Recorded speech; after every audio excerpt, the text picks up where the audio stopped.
Olá pessoal, tudo bem com vocês? O meu nome é Márcio Gomes, eu sou professor de atualidades do NEAF Concursos e a partir desta semana terei a oportunidade de participar desse projeto muito legal do NEAF que é o Top Atualidades. Inicialmente, peço licença a você que acompanha o projeto semanalmente e ao grande professor Marcos José, que conduz o Top Atualidade há muito tempo com excelência. E como é tradição no nosso Top Atualidades, vamos para o Mural de Notícias, semana de 22 de agosto a 28 de agosto de 2021. Atentado no aeroporto de Cabu é ataque mais mortal contra os Estados Unidos no Afeganistão desde 2011. Senado aprova a recondução de Augusto Aras à Procuradoria-Geral da República. Queiroga anuncia terceira dose para idosos e imunossuprimidos. Indígenas voltam a protestar em Brasília contra marco temporal para a demarcação de terras. Morre aos 80 anos Charlie Watts, baterista dos Rolling Stones.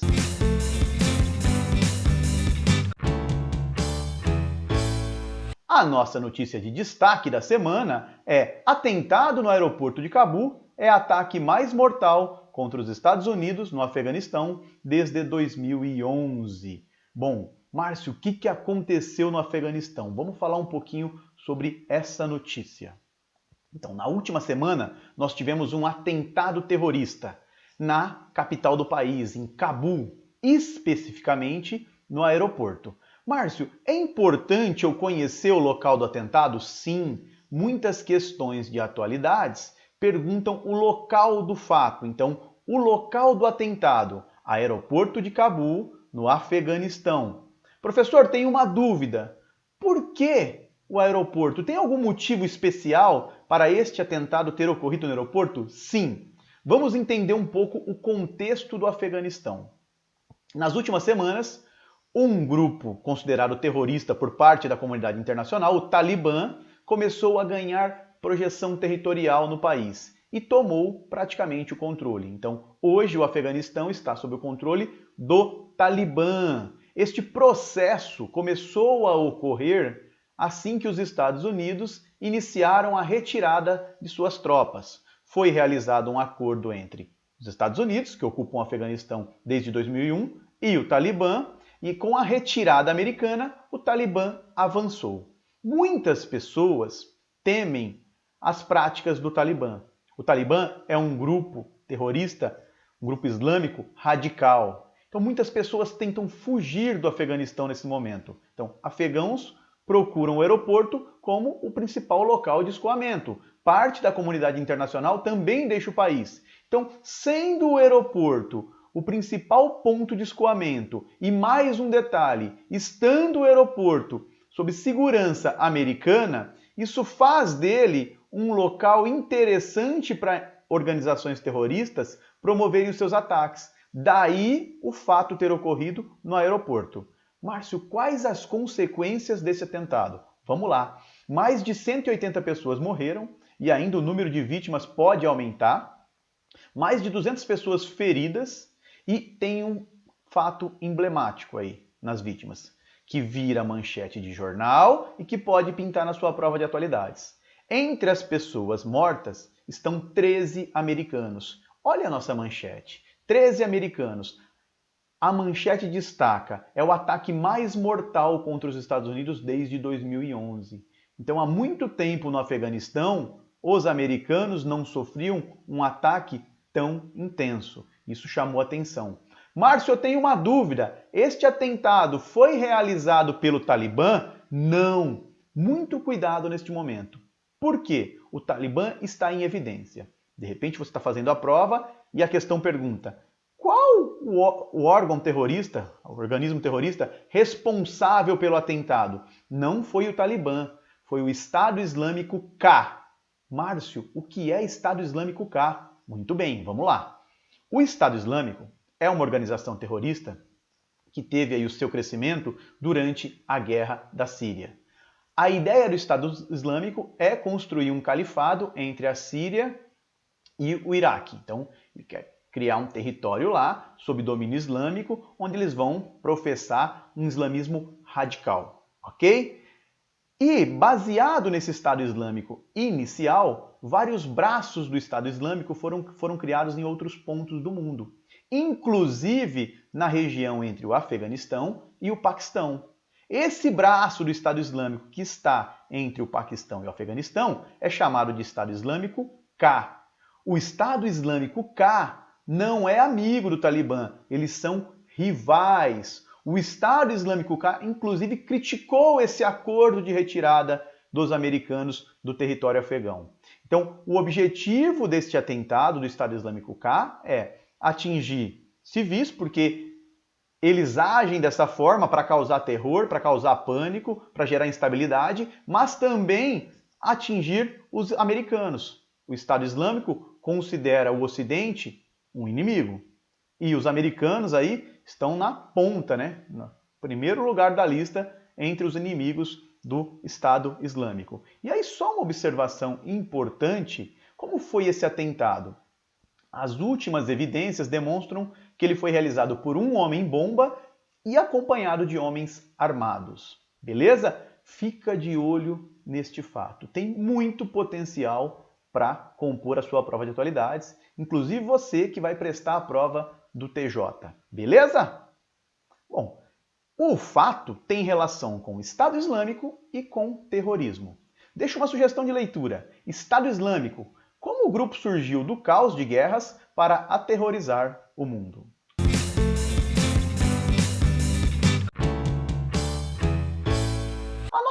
A nossa segunda notícia da semana é: Senado aprova a recondução de Augusto Aras à Procuradoria-Geral da República. Márcio, tem uma dúvida inicial. O que um Procurador-Geral da República faz? Entre várias atribuições, uma delas é pedir a abertura de inquérito contra aquelas pessoas que possuem foro privilegiado, senadores, deputados, ministros, contra o presidente. Então essa é uma das funções do Procurador-Geral da República. O Procurador-Geral da República, Augusto Aras, ele foi indicado pelo nosso presidente Jair Bolsonaro. Um aspecto importante, ele está sendo reconduzido ao cargo. Ele teve primeiro uma indicação em 2019 e agora em 2021 o Bolsonaro fez novamente a indicação do Augusto Aras. O que chama a atenção na indicação do Augusto Aras? Historicamente, há uma tradição do indicado fazer parte de uma lista chamada lista tríplice. O que é essa lista tríplice? Imagine só que a Associação Nacional dos Procuradores da República fazem uma lista com 3 nomes, sugerindo a indicação deles para a Procuradoria-Geral da República. Então é uma tradição que isso seja acatado. No entanto, em 2019 o Bolsonaro não acatou isso e agora em 2021 também não. Beleza, então Augusto Aras foi reconduzindo. Como foi o processo de recondução? Ele teve que passar pela Comissão de Constituição e Justiça do Senado, depois foi sabatinado e o plenário aprovou. Então, Augusto Aras continua como Procurador-Geral da República. Um aspecto muito curioso nesse processo. Ainda na semana passada, o ministro Alexandre de Moraes, do Supremo Tribunal Federal, arquivou um pedido de alguns senadores para que fosse aberta uma investigação pelo crime de prevaricação contra o Augusto Aras. Os senadores afirmam, alguns senadores, que ele foi omisso em crimes praticados por Jair Bolsonaro. Muitos deles relacionados à pandemia e também aos ataques ao sistema eleitoral. Fica de olho, hein? Augusto Aras tem potencial de pintar nas nossas provas. O tema tem relação com MPF e lista tríplice. Sugestão de leitura? Qual é a função do Procurador-Geral da República? Na terceira notícia da semana, trago uma notícia de caráter nacional. Queiroga anuncia terceira dose para idosos e imunossuprimidos. Então, Márcio, quem é o Queiroga? Importante você saber. O Queiroga é o ministro da Saúde. Márcio, eu já sei. Tudo bem, vamos evidenciar. Por quê? Hora e outra em provas de atualidades tem questionamento sobre nome de ministro.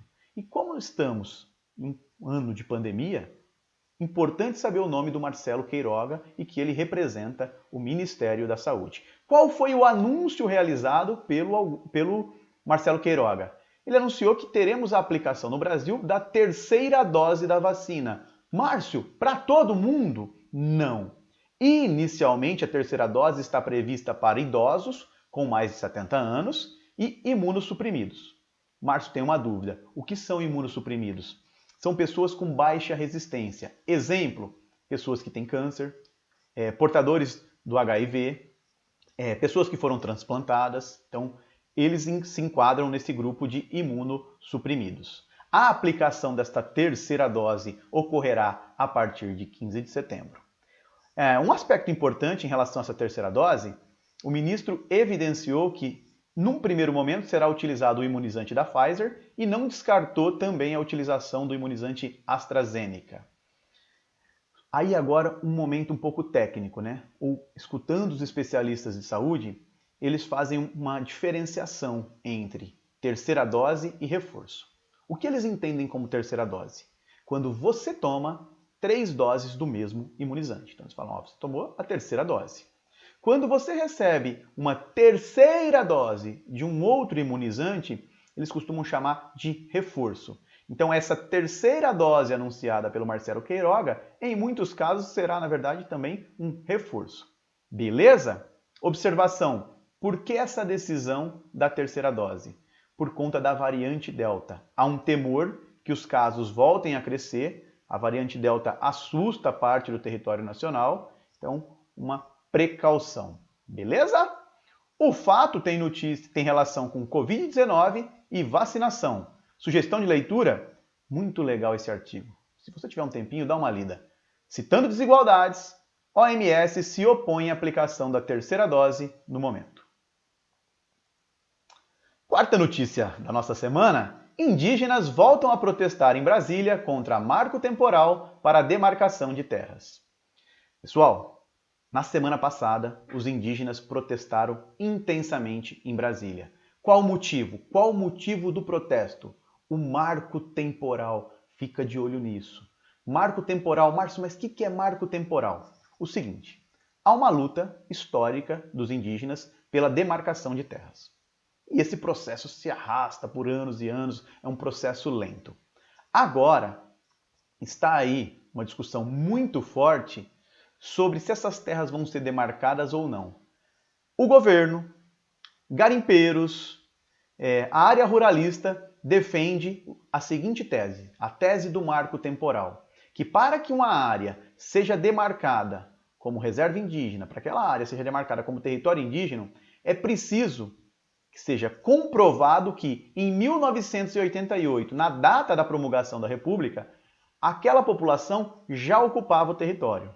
Os indígenas são contra, porque entendem que tal processo vai dificultar a demarcação de terras indígenas.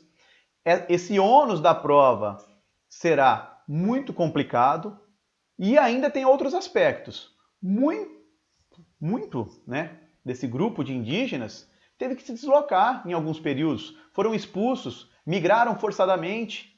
Então, há uma grande discussão. Os indígenas são contra o marco temporal. A área ruralista, os garimpeiros e o próprio governo federal é favorável. Isso seria discutido pelo STF na semana passada, mas a votação foi adiada. Fica de olho. Um tema muito importante, um tema que vai cair em alguma prova ao longo de 2021 e um baita tema para redação. Uma baita discussão para quem vai fazer prova que contenha redação. Ok? O fato tem relação com território indígena e demarcação de terras. Sugestão de leitura? Entenda o que é marco temporal e como ele afeta os povos indígenas. E a nossa quinta notícia da semana: morre aos 80 anos Charlie Watts, baterista dos Rolling Stones. Bom, pessoal, não sei se vocês são fãs de música, e especificamente de rock and roll. Os Rolling Stones são uma das maiores bandas da história, Faz parte da invasão britânica dos anos 60 junto com os Beatles e tinha no seu grupo o Charlie Watts, um baterista muito diferente. Ele era discreto, não era exibicionista e marcou o estilo de uma época. Por que eu estou trazendo um falecimento para a nossa semana de atualidades? Pelo seguinte fato, hora e outra, as provas perguntam o falecimento de alguma personalidade. 2 pontos que são importantes você saber. Primeiro, o nome da personalidade que morreu e alguma característica dela. Então a prova pergunta o nome ou pergunta alguma característica dessa pessoa. Beleza? O fato tem relação com rock and roll e música e como sugestão de leitura, Morte de Charles Watts, a história do fã de jazz que virou estrela mundial do rock com os Rolling Stones.